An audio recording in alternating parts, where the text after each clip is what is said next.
Sí, entonces yo te presento al principio. Ujú. Bueno, buenas tardes a todos y a todas. Bienvenidos al Colegio Oficial de Biólogos de Euskadi, el COBE. Yo soy Mariluz Iñarra, la secretaria técnica del COBE. Bueno, os agradecemos vuestra asistencia a este seminario web, los que lo vais a ver ahora y los que lo veréis luego grabado. Bueno, este seminario se titula Educación para la Biodiversidad, resultados de la investigación y aplicaciones, y dará a conocer los estudios sobre educación para la biodiversidad que se están impulsando desde la Facultad de Educación de Bilbao. Bueno, antes de comenzar, os quería informar que en el COBE celebramos de manera bastante habitual y gratuita seminarios web, ¿no? De interés tanto para los profesionales para biociencias y también para el público en general. Bueno, aparte de los seminarios web, realizamos muchas otras actividades como organización de cursos, jornadas, defensa de la profesión, asesoría jurídica, ofertas de empleo, entre otras muchas. Y bueno, os animamos a visitar nuestra web para que conozcáis todas las ventajas de estar colegiado. La web es cobeeuskadi.es. Bueno, en este seminario tenemos el placer de presentaros a José Radíez, que es doctor en biología en el ámbito de la ecología fluvial. Es profesor agregado de la Facultad de Educación de Bilbao. Imparte docencia en los grados de Educación Social y en el máster de Formación de Profesorado. Anteriormente había trabajado en la planificación y gestión de espacios naturales protegidos y también la redacción y asesoría de proyectos de restauración fluvial y forestal. Desde el punto de vista de investigación, bueno, antes se dedicaba a la investigación en el ámbito de la ecología fluvial y en la actualidad se centra en la educación científica, especialmente en la educación por la biodiversidad y en la educación ecosocial. Bueno, podéis escribir todas las preguntas que tengáis en el chat y al final de la charla el ponente la contestará. Bueno, también podréis abrir micrófono si no queréis escribir en el chat. Y bueno, damos paso al ponente. Muchas gracias, Joserra. Muy buenas, Arratsaldeon, Danori. Gracias por la invitación, una vez más del colegio. Y voy a compartir en pantalla la presentación. Vale, ¿lo veis, verdad?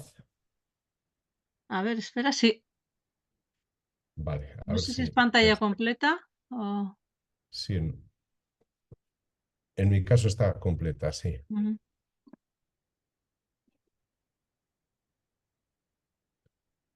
Sí, Sí, está bueno, pues completa, ¿eh? de Sí, acuerdo. vale, vale, perfecto. Vale, pues empiezo cuando queráis. Sí, Adelante. Vale, bueno, pues os cuento. En este seminario lo que vamos a ver son los resultados de las investigaciones que estamos haciendo en relación a una premisa, a un reto que nos planteamos desde el equipo de investigación y es el cómo enseñar mejor. Y en este caso es cómo enseñar mejor en torno a la biodiversidad. ¿Vale? Correspondo al Departamento de Didáctica de la Matemática, las Ciencias Experimentales y Ciencias Sociales.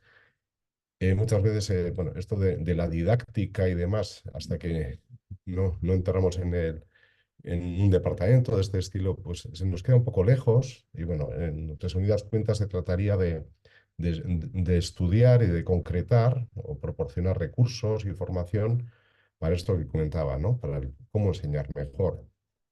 En este caso, he planteado el contenido de este seminario de acuerdo a los siguientes puntos. Por una parte, la biodiversidad, el contexto actual, que es del todo preocupante.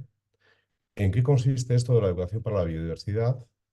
Los estudios que hemos realizado sobre el conocimiento de niños y jóvenes de la CAP y niñas, claro, en Euskal Herria, y qué implicaciones tenemos a partir de estos resultados y de la literatura del ámbito, ¿no? Bueno, como sabéis, entre biólogos y biólogas, esto lo estudiamos hace mucho, ¿no? La biodiversidad es algo mucho más que las especies y, bueno, pues comprende desde el punto de vista, bueno, pues de los genes hasta los ecosistemas, el paisaje, etcétera, ¿no? Eso sí, aunque siempre tendemos a concretar la diversidad en términos de especies y aunque es mucho más, nosotros también en el estudio nos centramos ahí, ¿no? Y aquí lo que sabemos es que a menudo se trata de la enseñanza a nivel taxonómico, lo que pasa que, como veréis al final, las tendencias son cada vez más a poner en escenarios habituales, cercanos, concretos, donde las especies sirven de trampolín para el conocimiento de ecosistemas y de procesos, ¿no? De la estructura y la función de los ecosistemas. Hay una relación del todo obvia entre la biodiversidad y la salud humana. Hoy en día hay una línea de investigación importante que es el One Health, la única salud, que nos habla de que se trata de la salud no es una ausencia de enfermedad, sino que tiene algo que está relacionado pues con el bienestar físico, mental y social, mucho más allá que, como decía, de la ausencia de enfermedades, ¿no? Y ahí la integridad biológica, la biodiversidad juega un papel importante, tanto a nivel de especies como de ecosistemas y de procesos, como decíamos, ¿no? Y sobre ellos hay una serie de factores que juegan directamente y que están de nuestra mano en buena medida y que están relacionados con la pérdida de hábitat, la presencia de especies invasoras, la explotación de los recursos naturales o, llevándolo al otro extremo, hasta el propio turismo, por ejemplo, ¿no? Y está también relacionado, pues no solamente con nuestro ámbito de las ciencias biológicas, también con las ciencias sociales o socioecológicas, como hablamos hoy en día. El caso es que desde hace mucho tiempo conocemos un declive progresivo de la biodiversidad y los últimos estudios del IPBES alertan de que más de 1 millón de especies están amenazadas de extinción a un ritmo sin precedentes, sin un ritmo conocido anteriormente en otras extinciones masivas, ¿no? Lo que pasa es que en este caso es el ser humano el principal factor que determina su desaparición. Nos hablan de que el 75% del medio ambiente terrestre, el 40% del medio ambiente marino y el 50% de ríos y arroyos se encuentran severamente alterados, y nos hablan de que detener esta crisis requerirá de una transformación de nuestro modelo de desarrollo. Incluso a esto también se refería en el Laudato Si el propio Papa Francisco cuando hablaba sobre el cuidado de la casa común, ¿no? Como ese reto en el que algo tenemos que cambiar, y ese algo supone el cambio de las políticas, el cambio de los hábitos, etcétera, algo que lo tenemos bastante lejano. El IPBES también nos advertía en el estudio que hay una tendencia mundial a concentrarse en los beneficios a corto plazo, en el crecimiento económico, y en la toma de decisiones no se tiene en cuenta la mayoría de los valores que tiene la naturaleza, y nos advierten de que las personas encargadas de la toma de decisiones deben de comprender de una vez por todas la amplia diversidad de los valores de la naturaleza para hacer frente a la actual crisis de la biodiversidad. Y desde luego nos hablan que la intensificación es la peor de las ideas posibles. Por tanto, la pérdida de biodiversidad preocupa y mucho. Está muy relacionada, pues, por ejemplo, con algo que es muy reciente, parece que se nos ha olvidado, como es la pandemia, ¿no? El COVID, donde nos paralizó por completo, y está muy, muy relacionado con la explotación del medio natural, entre otras hipótesis, pero bueno, eso está claro. Sabemos que una media del 68% desde el año 70, de la población global silvestre, pues está amenazada, y como decíamos, más de 1 millón de especies lo están, ¿no? De forma directa, más de 44.000 especies están amenazadas de extinción.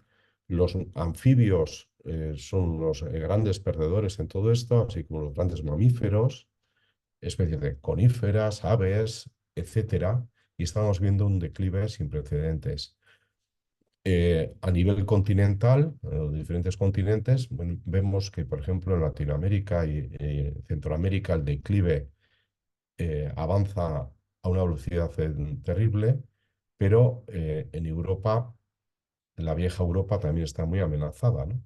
Y África también, tiene una velocidad en este declive muy grande, de acuerdo al planeta de índices vivos de WWF, ¿no?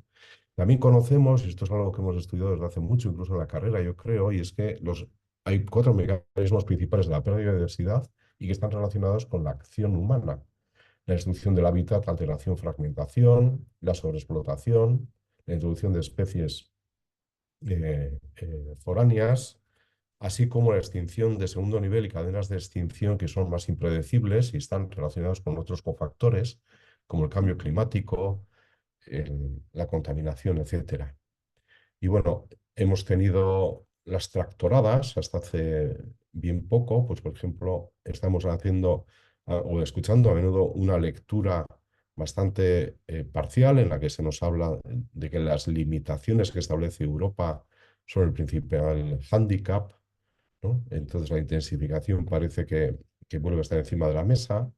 Estamos conociendo cómo durante este año hemos tenido días en los que en determinadas franjas horarias la, el precio de la electricidad es cero, y esto está relacionado con la irrupción paradójicamente, ¿no?, de las energías renovables, y sabemos de su afección directa en el caso de las aves, el caso de la industrialización de los montes, con todos los proyectos que tenemos encima de la mesa en el propio País Vasco, por ejemplo, o por otra parte, la instalación de paneles fotovoltaicos, incluso en terrenos muy adecuados para la agricultura. Y hay otra amenaza que yo os hablo desde Urdaibai y desde la preocupación, y es el del turismo masivo, ¿no?, con proyectos que parece que se van consolidando y que tienen mucho que ver con esta nueva forma, que creo que nos afecta a todos y a todas, esta nueva forma de hacer turismo. Y tiene mucho que ver con yo estuve allí, tengo este selfie, y los vuelos baratos parece que nos impulsan a esto, ¿no? Nadie se preocupa demasiado de conocer su territorio, y la cosa es, bueno, viajar lejos y, bueno, portarnos de una forma bastante similar. En el caso del País Vasco, por ejemplo, esta fotografía la he obtenido yo este mismo lunes, aquí en Burgoa, muy cerquita del Soyuve, donde la actividad forestal, muy extendida en el territorio, bueno, pues parece que somos incapaces de poner freno a todos sus impactos. Y está muy relacionado con la pérdida de biodiversidad. Ya sé que esto es objeto de controversia, pero yo esperaba que en la segunda década del siglo XXI determinadas prácticas estuvieran erradicadas, y sin embargo lo que vemos es que las especies de crecimiento rápido, especialmente el eucalipto, van ganando, a pesar de la moratoria, van ganando hectáreas y hectáreas. Bueno, podemos discutir sobre esto al final. Antes mencionaba el informe de Planeta Vivo de WWF, donde hay un estudio desde los años 70 en los que se ha monitorizado la abundancia relativa de más de 30.000 poblaciones, de más de 5.000 especies, y en conjunto se observa una disminución en torno al 69%. Bueno, todos los índices, todos los cálculos y demás nos están indicando un declive masivo, como comentaba, y desde luego, mirando al futuro inmediato, sabemos que las decisiones que tomemos impactarán en el clima y en la biodiversidad, y deberíamos empezar a cambiar, como decían los del IPBES, nuestras políticas, ¿no? Eh, Podemos aludir también a los límites del planeta, y podríamos observar cómo la crisis climática, que desde luego absorbe gran cantidad de los titulares por su gravedad, pero forma una cara de la misma moneda junto a la crisis de biodiversidad, y están íntimamente relacionadas, y nos amenaza, yo diría, incluso a las generaciones actuales y a las futuras. Y en el caso del cambio climático, no sé si seguís de cerca pues, los datos de temperaturas medias atmosféricas, por ejemplo, donde mes tras mes, durante, por ejemplo, los 11 años anteriores, todos los eneros y todos los febreros hemos batido récords, hemos superado el incremento respecto a las temperaturas medias de la época preindustrial en más de 1,58 grados centígrados. Es decir, estamos en uno de los peores escenarios que se preveían hace muy poquito tiempo, y todas las previsiones que hacemos las vemos como son superadas con rotundidad, ¿no? Ahora hay una gran preocupación entre los científicos que estudian las corrientes marinas, en concreto la AMOC, ¿no? Y nos hablan de su colapso, que parece que es inminente. Bueno, me pongo un poco tétrico, pero es que los datos son espeluznantes, ¿no? Hablado de los límites planetarios, como ese marco conceptual que evalúa el estado de 9 procesos fundamentales para la estabilidad del sistema Tierra, y ahí se sugieren una serie de umbrales desde el año 2009 y resulta que de los 9 procesos fundamentales, de estos 9 límites, 6 han sido ya superados. Crisis climática, acidificación de los océanos, etcétera. Y uno de ellos, por supuesto, es la pérdida de biodiversidad, ¿no?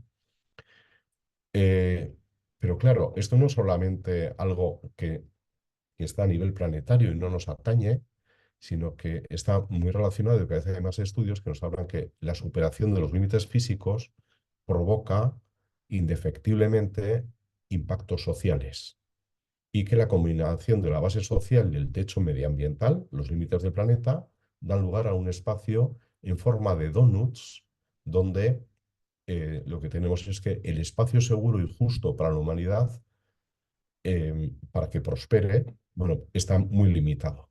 Claro, podría pensar, bueno, esto a nosotros qué más nos da, o a nosotras, ¿no? Esto pues, ocurre en otros lugares. Bueno, los estudios cercanos nos indican que 1 de cada 5 niños y niñas vascos de la comunidad autónoma del País Vasco vive en el umbral de la pobreza. Y esto está aquí, ¿eh? Esto no es ningún sueño. Y bueno, tenemos esa relación entre esos límites físicos y los impactos sociales. La biodiversidad en la CAP, bueno, hablamos de un espacio chiquito, muy, muy diminuto, pero sumamente rico en especies, ¿no? Tenemos más de 7.000 especies de plantas vasculares que no hay en Gran Bretaña, por ejemplo, no llega a 1.300, y la riqueza de aves, mamíferos y anfibios es digna de mención a pesar de su declive. Yo cuando estudiaba, eh, por ejemplo, cuando estudiaba biología, encontraba en mis paseos por estos valles 2 o 3 especies de anfibios con facilidad y hoy en día me cuesta, Dios le ayuda.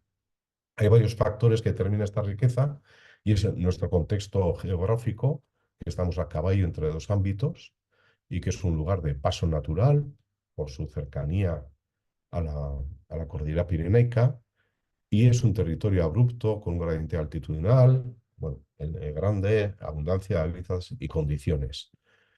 Claro, aquí desde hace unos 20 años se evalúa el medio ambiente en Euskadi, su estado y qué perspectivas hay, y en determinados indicadores vamos a mejor. Sin embargo, en el ámbito de biodiversidad, de residuos y cambio climático, pues suspendemos, ¿no? Tenemos que el estado de conservación es desfavorable para el 69% de los hábitats de interés comunitario en Euskadi, aunque es cierto también que varios de ellos ni los conocemos, no hay estudios en profundidad, y especialmente la costa, las dunas, los humedales y los bosques digo, no plantaciones, muestran un aspecto muy, muy preocupante. Bueno, a nivel de Naciones Unidas hay una década para la restauración de los ecosistemas como un enorme reto, una necesidad perentoria, una obligación moral por nosotros, por nosotras y porque vamos a dejar un medio ambiente con un estado muy, muy preocupante y prevenir, detener y revertir la degradación de los ecosistemas en todo el mundo es el principal objetivo. Recientemente hemos tenido una buena noticia, que es la aprobación definitiva de la Ley de Restauración de la Naturaleza, después de muchos pulsos, y bueno, se establece que hay que recuperar el 20% de las superficies marinas y terrestres, el 81% de los ecosistemas que estén en mal estado, que como vemos son muchos, y se habla de una dotación económica, que esto es algo siempre importante, ¿no? Bueno, antes de hablar de la educación para la biodiversidad, tenemos que hablar del modelo social actual. Bueno, lo que hemos visto hasta ahora es el resultado de nuestra economía basada en el consumo, en un mercado que crea necesidades, un consumo rápido de recursos, una dominación absoluta de la naturaleza, premiamos lo inmediato, observamos una y otra vez que la tecnología parece que nos salvará, ¿no? Ahora estamos con la fabricación de combustibles biosintéticos, la fabricación de hoy mismo he escuchado, ¿no? De otro tipo de, de combustibles basados en el CO2 y en el hidrógeno, para compensar en parte algo que sabemos desde hace tiempo y es el pico de extracción eh, de combustibles fósiles, ¿no? Eh, pero es que en ningún momento estamos hablando de algo que tenemos impuesto, que es el de crecimiento, no como opción política, sino como algo obligado. El desarrollo lo entendemos como crecimiento económico, no lo entendemos como desarrollo de la cultura, de la educación, de poner la vida en el centro, por ejemplo, como habla mucha gente, del desarrollo de las relaciones personales a nivel de barrio, a nivel desarrollo comunitario. Todo es crecimiento económico y no hay otra cosa, ¿no? Y esto es preocupante, pues porque choca con estos límites planetarios. Hay autores que establecen dificultades para cambiar el estilo de vida. Nos recuerda, bueno, pues a la rana, ¿no? Que poco a poco se va incrementando la temperatura del agua y apenas nos damos cuenta. No somos o no esperamos cambios radicales, estamos más cómodos en la continuidad, le damos más importancia a las experiencias cercanas, novedosas, habituales, tendemos a construir relaciones causales simples, alejadas de la realidad de los procesos naturales, y es aquí donde la competencia científica, la formación de la ciudadanía tiene una importancia vital. No se ven las consecuencias de los cambios que se producen en el medio natural en nuestro día a día, como la rana. Tendemos a atribuir características estables a los fenómenos. Los fenómenos remotos son difíciles de considerar y estamos limitados por un exceso de confianza, como decíamos, en la tecnología. Bueno, llego ahora a la educación para la biodiversidad. Hablamos de uno de los problemas urgentes socioambientales, ¿no? Acercándonos a esta sexta extinción. Y la diversidad y conservación es un tópico incipiente en la investigación educativa. Parece mentira, pero tenemos una tradición inferior a los 20 años, ¿no? Por tanto, tenemos poca evidencia empírica a nivel internacional sobre las concepciones del alumnado y del futuro profesorado en torno a la biodiversidad. Y esto es un hándicap, sobre todo a la hora de establecer o diseñar recursos, estrategias, etcétera. Hay una necesidad urgente para profundizar en esta temática, sobre todo en diferentes etapas educativas, que ha de ser la clave del éxito de la protección de la biodiversidad. Vale, y no hablo exclusivamente como, bueno, pues algo idílico, utópico, ¿no? Eduquemos a los niños y a las niñas y ellos nos salvarán. Bueno, las prisas son tan grandes que a menudo apelamos también a la urgente necesidad de educar por supuesto, al profesorado, pero en el cómo enseñar, no solamente en la identificación taxonómica, por ejemplo, ¿no?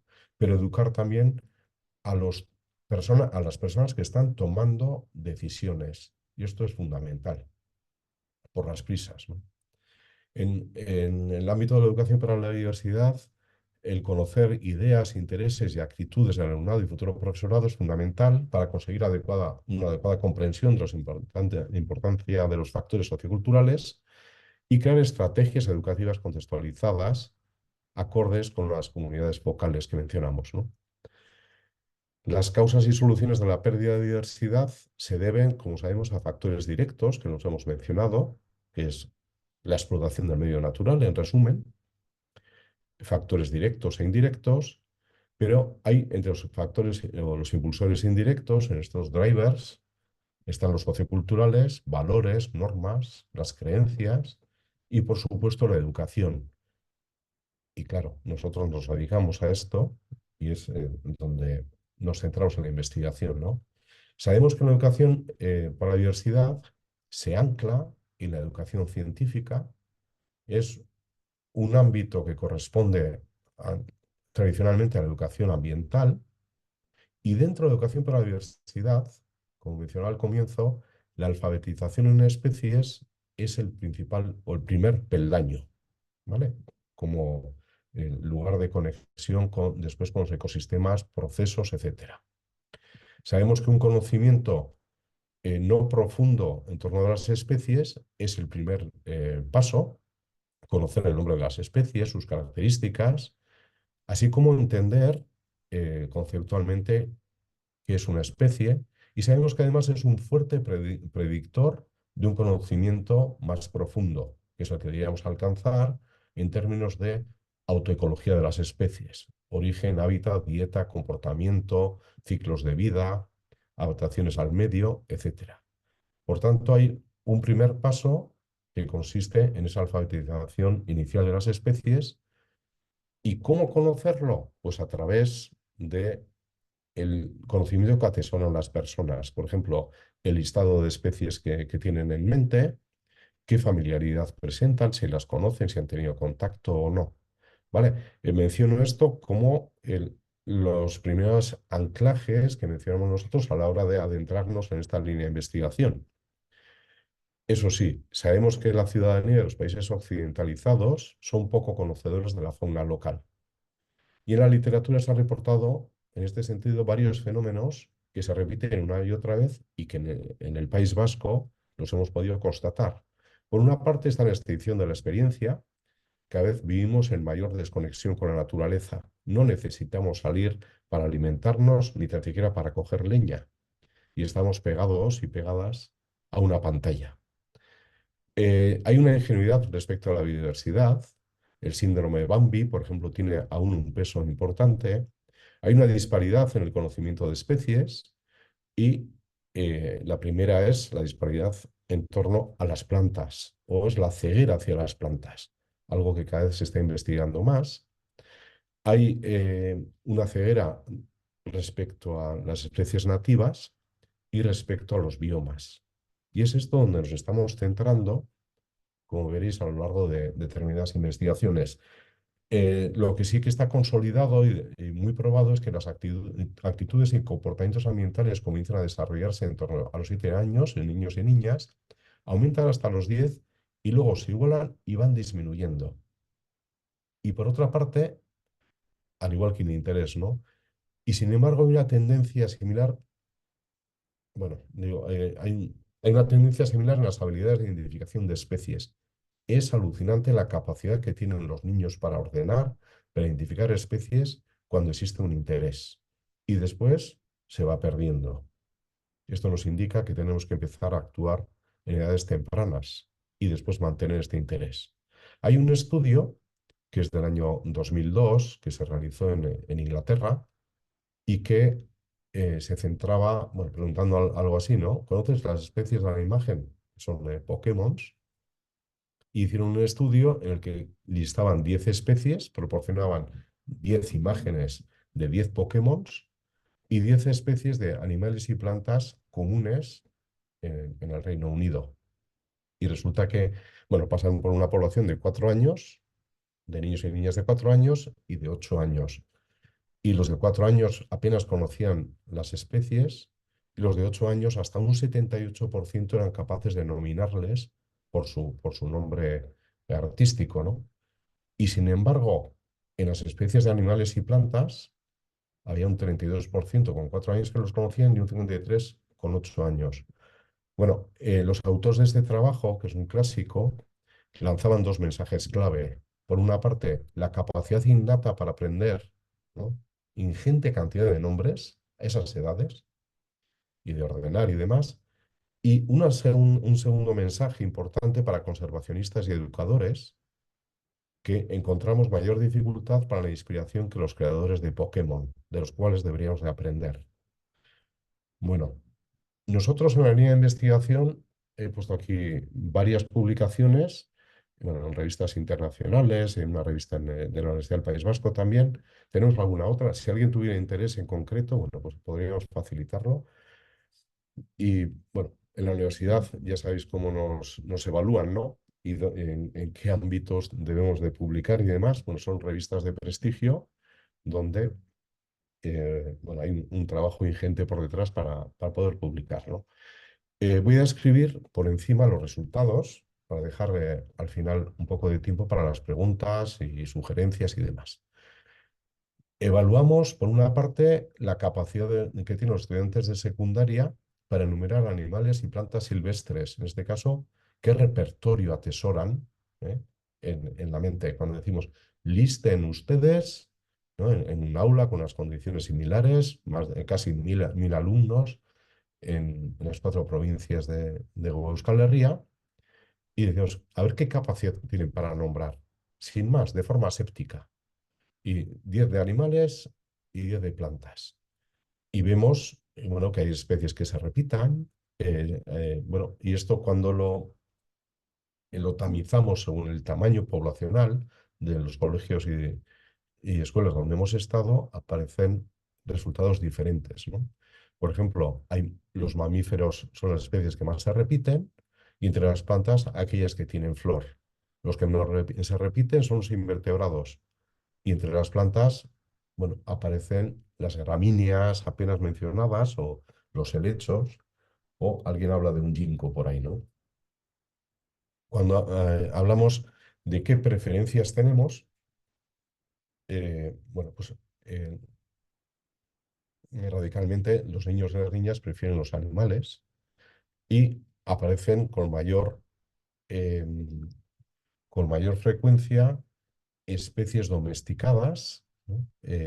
Bueno, perdonar, aparece con mayor frecuencia especies exóticas que especies nativas. Es decir, hay un efecto importante, tanto como hemos podido comprobar a través de los libros de texto, a través de los documentales que se observan, etcétera, y de los recursos que hay, de especies que proceden pues, de la sabana, proceden del bosque tropical y tenemos habitualmente pocos ejemplos de especies que sean autóctonas, ¿no? Esto se revierte en poblaciones de menor entidad. El, como os mencionaba, bueno, bosques templados, de sabana, forestales y demás, bueno, hay un reparto, ¿no? Eh, el, el problema es el interés que tenemos en la naturaleza, que es medio bajo, y hay un mayor interés por los animales que por las plantas.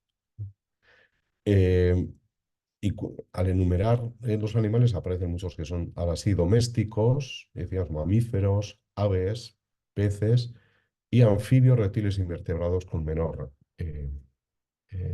presencia. Y después, entre las plantas, son las plantas ornamentales las que mayor presencia tienen y mucho menos, bueno, pues apenas aparecen las algas, líquenes, etcétera. Y sí que veíamos un gradiente importante entre el conocimiento y, bueno, en la riqueza de ese listado y después, tanto en la riqueza como en la procedencia de las especies que se comentan, si son alóctonas o autóctonas, donde el tamaño de la ciudad es determinante. A mayor tamaño del núcleo poblacional, mayor desapego hacia la biodiversidad local. Así que el mayor conocimiento de especies locales frente al desarrollo, ¿no? Aquellos, bueno, a lo que iba. Mayor conocimiento de especies locales en lugares de menor entidad poblacional, dificultad para distinguir invertebrados, de vertebrados, de anfibios y reptiles. Hay una disminución del interés con la edad. Se manifiesta una ceguera a las plantas y el contacto con la naturaleza está relacionado con el interés por la conservación. Y hay un conocimiento restringido de especies locales y alóctonas. Bueno, esto es un repaso, un resumen grande a estudios que han abordado el mismo tipo de preguntas de investigación. Posteriormente, en otro estudio hemos evaluado en qué medida la ceguera hacia las plantas está presente en la educación primaria y en el profesorado de educación primaria. Y aquí comparamos el ámbito rural y el urbano y tomamos 98 alumnos y alumnas de sexto curso procedentes de Aldea, ¿no? de escuelas pequeñas y procedentes de Bilbao. Hicimos una comparación donde intervinieron 18 profesores de educación primaria. No es fácil que el profesorado quiera someterse a este tipo de estudios. No son un examen, sino es, como veis, es pasar el algodón de alguna manera para saber dónde estamos, ¿no? Y aquí se les propuso identificar 10 especies de árboles comunes en Vizcaya, entre, bueno, las más abundantes, entre el roble, bueno, pues ahí ves el abedul, el pino, etcétera. Y lo que obtuvimos es que el alumnado se les solicitaba también que listara especies y los de ámbitos más locales de Aldea llegaban a listar 29 especies. un poquito menos que el profesorado, pero bastantes más que el alumnado. Y en la identificación, aquí ganaba el profesorado, después el alumnado de ámbitos o de núcleos menores y un conocimiento mínimo en el alumnado de un colegio de Bilbao, ¿no? De Bilbao. A la hora de qué especies se identificaban, bueno, pues el roble es muy conocido en la comarca de Busturialdea, no es para menos, en Guernica, pero es más conocido que para el profesorado, por ejemplo. Y después hay, bueno, otras especies que son listadas, por ejemplo, el manzano o el pino, por su omnipresencia, aparece también en el alumnado de Bilbao. Y otras especies, sorprendentemente, pues las palmeras pues son entre las especies que son más listadas por el profesorado, ¿no? de Bilbao. Bueno, alguien podría decir esto es una población muy pequeña, pero bueno, esto no es significativo, por supuesto, pero sí que es indicativo de algo, ¿verdad? Entre las especies más identificadas, ahora sí, pues aparece el pino, el eucalipto y el roble en menor medida. Y esto nos habla mucho de nuestro paisaje y nos habla, por supuesto, de la política forestal y nos habla del contacto que tenemos con nuestro entorno, ¿no? El nivel de conocimiento, solo el 42% del alumnado es capaz de listar 10 especies y en Bilbao solamente el 6% es capaz de listar 10 especies y el profesorado solamente el 66%. Es decir, el resto no llega a listar las 10 solicitadas. Entonces, observamos que hay una limitada capacidad de identificación, excepto para el pino, eucalipto y el roble, y el 90% de toda esta población desconoce el fresno, aliso, haya, abedul y encina. Más del 90% las ignora. Y son las especies teóricamente más abundantes. Esto tiene mucho que ver, como decía, con nuestro paisaje forestal y con nuestros tótems o referencias.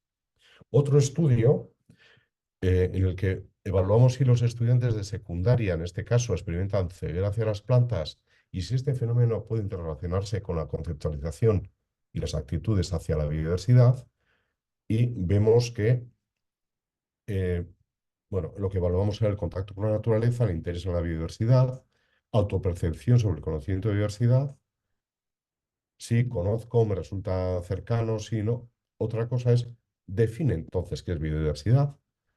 Esto es otra cosa ya. El listado de 10 plantas, 10 animales e identificación de 10 especies de árboles.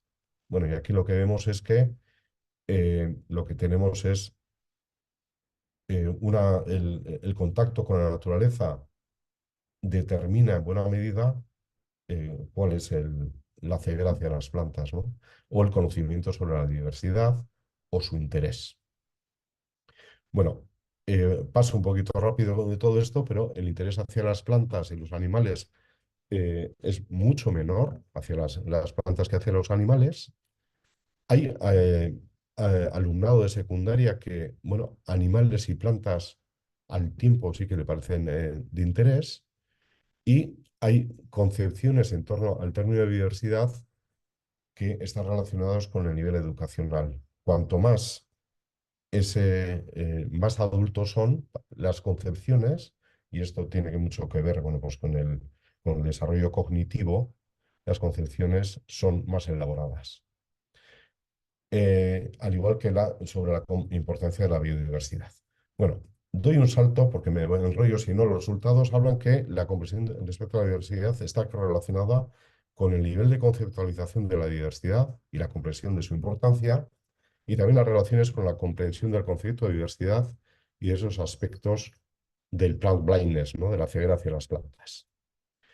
Bien, en otro estudio hemos hablado de las habilidades de identificación de la fauna autóctona de los alumnos de primaria, junto a sus preferencias de conservación de especies comunes y amenazadas. Como veis, estamos con preguntas súper básicas, pero que son del todo desconocidas para nosotros y nosotras a la hora de elaborar materiales educativos. Y en este caso hicimos un estudio de más de 1.900 alumnos y alumnas procedentes de 81 escuelas y de localidades diferentes, bastante equilibrado y bueno, en el término de escuelas públicas y privadas, ¿no? Y aquí facilitábamos un listado de especies en, locales y proponíamos eh, que las nominaran, ¿no? Y para esto analizamos a nivel de especies y mencionan el género, puntúan el 50%, la familia un 20%, etcétera. Y aquí lo que observamos es que la mayoría de las respuestas que están en blanco corresponden al bisón europeo, que también recibió una gran variedad de nombres. El jabalí obtuvo la puntuación media de identificación más alta, el mirlo acuático la más baja, y los mamíferos obtuvieron la puntuación media de identificación más alta y los invertebrados más baja. Pero bueno, sin echar cohetes tampoco, ¿eh? La selección de animales para su protección, ¿qué preferencias tenemos? Pues resulta que el menos conocido es la especie más seleccionada, seguido de la salamandra, que apenas es conocida también. Hay, por tanto, aquí animales mucho, bueno, con menor rango de selección y que están relacionados seguramente con su atractivo estético, ¿no? Los factores que afectan a la precisión de identificación de animales están el grado escolar, bueno, a mayor edad, mayor precisión, y la población de origen, algo que ya sabíamos, también presenta asociaciones significativas, aunque algo más débiles, y el tipo de centro no establece. Bueno, para esto establecemos modelos lineales, modelos generales, etcétera, que tienen escasa fuerza explicativa y la identificación de especies está relacionado con, eh, bueno, con diversos factores. La preferencia de la ciudadanía para la protección de animales finalmente está relacionado con que salvar especies requiere de la mediación humana y la presencia pública debería influir en la conservación de contextos democráticos, ¿no? El imperativo de determinar qué factores gobiernan las preferencias de la ciudadanía para proteger especies. Y en los niños están, como decíamos, características estéticas, su rentabilidad, su relevancia en los medios de comunicación y en el patrimonio cultural. Y las razones también pueden variar en función del sexo, la situación económica o su procedencia. Otro estudio, y paso ya muy rápido, es la evaluación de las habilidades de identificación de aves del alumnado de secundaria. Esto lo hemos hecho en colaboración con el Bird Center en Urdaibai. Y hemos también determinado cuál es su interés y la conservación. En todos los casos, de este elevado número de alumnos, es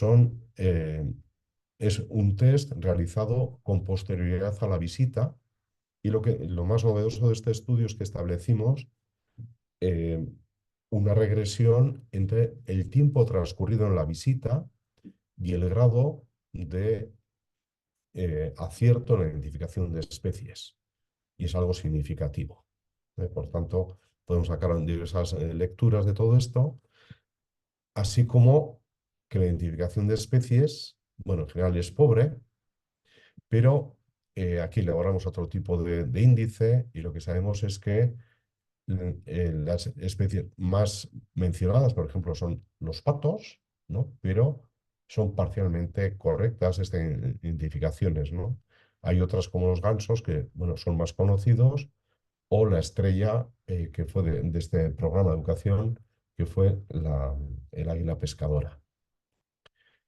Es llamativo que aquel alumnado que durante la educación primaria en las escuelas pequeñas de Urdaibai ha participado en programas del Bird Center en los que las aves ocupaban diversos ámbitos del currículum, recuerdan con mayor precisión la identificación de especies, tienen mayor apego y tienen mayor interés en la conservación del estuario.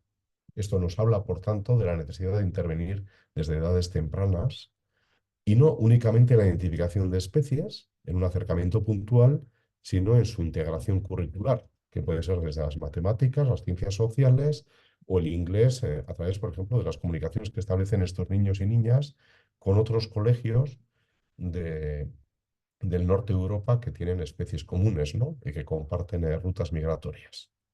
Bueno, los resultados de forma sintética hablan de un conocimiento limitado de la diversidad autóctona, preferencias conservacionistas están sesgadas por otros factores que no son conservacionistas, la atracción por los mamíferos, se evitan grupos menos atractivos, la precisión de la identificación de especies está parcialmente vinculada a una mayor preferencia por proteger determinadas especies, y hay otros factores subjetivos que pueden sesgar la preferencia de protección, como los emocionales, ¿no? Necesitamos más esfuerzos para mejorar la capacidad de identificación de las especies. La educación para la biodiversidad debe incluir información adecuada sobre prioridades de conservación y necesitamos fomentar vínculos racionales y afectivos. Y como sabemos, la principal población de niños y niñas y de jóvenes y demás se concentra en las ciudades, donde el reto es grande, ¿no? ¿Dónde debemos hacer énfasis? En la educación básica, en la formación y capacitación continua, que es un componente clave, y en la formación universitaria del profesorado. Y esto es mirando hacia adentro de la propia Facultad de Educación de Bilbao, de Vitoria-Gasteiz o de Donostia, que es la fase fundamental para la propagación de la educación básica en los sistemas escolares y también en una buena formación del profesorado de secundaria, ¿no? Donde la formación básica en contenidos y demás se ha de traducir en una buena formación para el cómo enseñar mejor, que decíamos. Pero la educación para la biodiversidad debe caminar más allá de la identificación de especies. Esto es importante y me remonto a la Conferencia Intergubernamental de Educación Ambiental de Tbilisi del 77, en lo que hablaban entonces de la comprensión, de que es necesario propiciar la comprensión de la naturaleza compleja de la diversidad, de promover una utilización reflexiva y prudente, de contribuir a que se perciba claramente la importancia, de favorecer una participación responsable y eficaz de la población en la toma de decisiones. Esto nos habla de otras formas de gobernanza, de la participación pública, de capacitarnos para participar, difundir información acerca de las modalidades de desarrollo que no repercutan negativamente en la diversidad. Como mencionaba al comienzo, este es un reto primordial, así como otros aspectos que van a cumplir 40 años y que exclusivamente nos hemos dedicado desde el punto de vista de la educación ambiental, parece que a hacer talleres de reciclaje o, o de fabricar papel, ¿no? O de observar de una forma mística la naturaleza, pero debemos ir mucho más allá.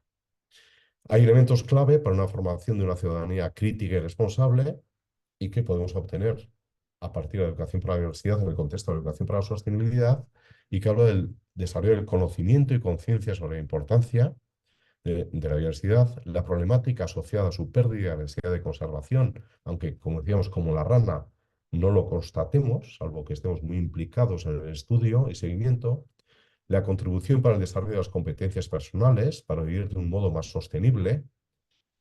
Hablamos de un cambio de modelo, por tanto, esto es cambio de políticas, pero no debemos trabajar únicamente en los problemas relacionados con la diversidad. Debemos crear situaciones de aprendizaje, esto lo habla la LOMLOE hoy en día, ¿no? Entre diferentes disciplinas para crear experiencias propias.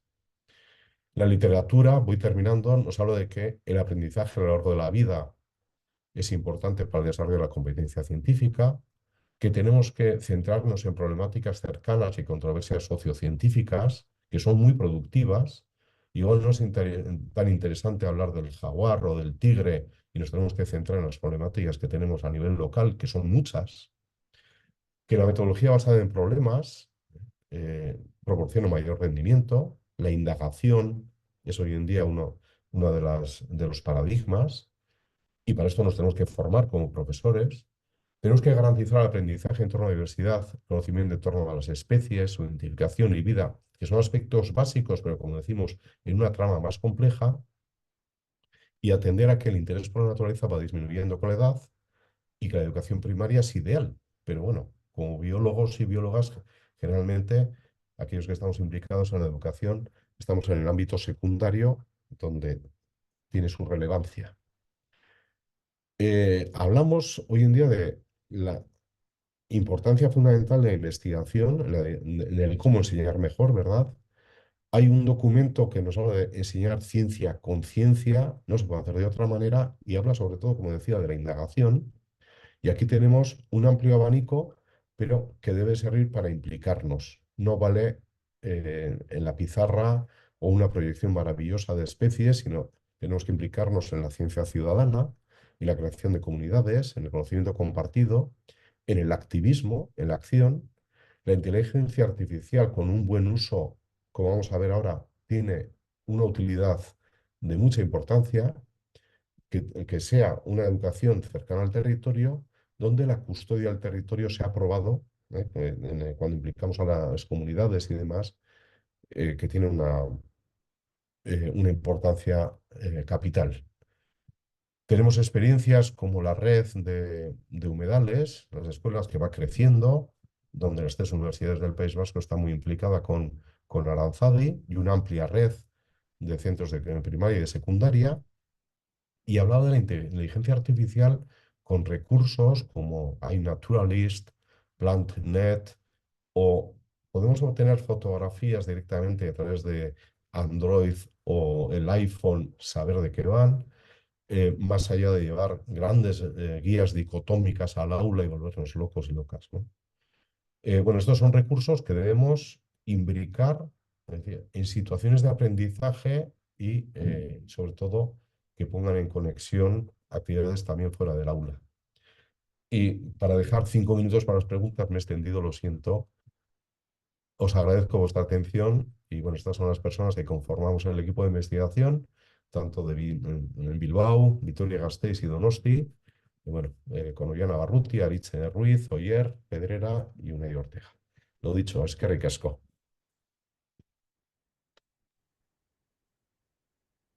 Muchas gracias, José.